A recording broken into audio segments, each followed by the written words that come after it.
how are you offsetting these environmental concerns?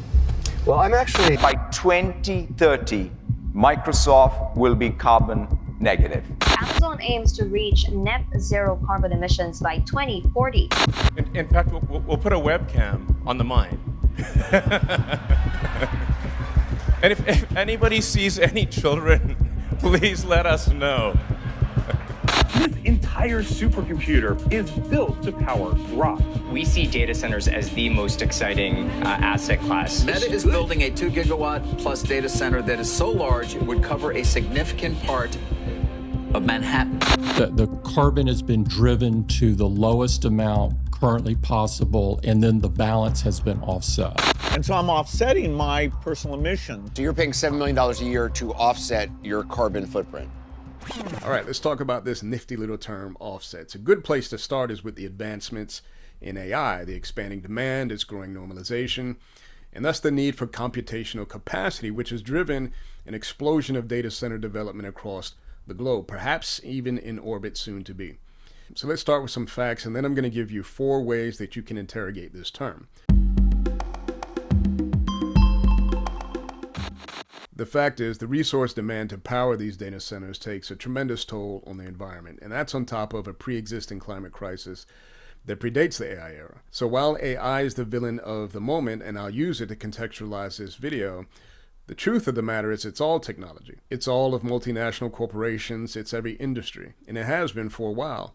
But indeed, AI data centers present a new outsized threat to the climate. And when we discuss this crisis, often with terms like offsets, a very big problem emerges, because language just doesn't describe the problem, it often shapes the solution. And when the language is engineered to hide the harm, every effort downstream of it gets misrouted. Let's interrogate it. When a company tells you that they're offsetting their harm, or they claim to be carbon neutral or net zero, they're telling you that harm is happening. They've built a balance ledger somewhere else to make you comfortable with it. Offsets are not a solution, they are an accounting trick. And this linguistic imperialism has far too many of us enchanted, dizzy, and downright duped. So here are the 4 red flags, and then I'll go into each one separately. First, there's the language trick. Second, there's the geography swap. Third, there's the timeline dodge. And then finally, there's the accounting fraud. First, the language trick. Net is a confession of harm. Now, the clever word that you often hear is offsets, but the smaller word that's floating all around it is net. Net zero, net neutral, net positive, net. And here's what you need to understand. Net is an equation. It admits that there's a positive on one side and a negative on the other. So the moment a company says net zero, they're confessing that harm is happening. They just want you to look at the surplus and never the deficit. The second red flag is the geography swap. The harm and the offset never happen in the same place. Or in other words, the harm happens over here, the offset over there. Cobalt is mined by children in the Congo, the DRC, and the corporation plants a forest in Kenya and calls itself carbon neutral. A corporation builds a data center in the center of Louisiana powered by 3 new gas plants, while investing in solar panels elsewhere, and claims 100% renewable. You see, the harm sits in poor communities, in black and brown communities, in the global south, while the good gets performed elsewhere, where it can be photographed for a sustainability report. That's not balance. That's relocation of harm dressed up as neutrality. The third is the timeline dodge. The deadline is the alibi. Listen to how often these promises live into the future. By 2030, by 2040, by 2050. It's a marathon and not a sprint.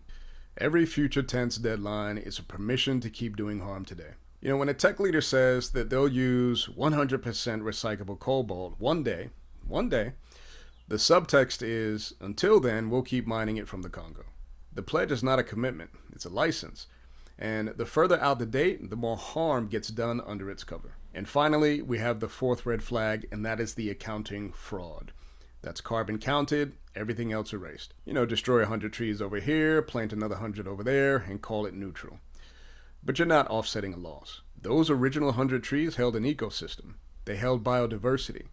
They held a community's livelihood. The replacements are trees, but you can't offset a dead child with a tree. You can't offset a poisoned river with a solar panel.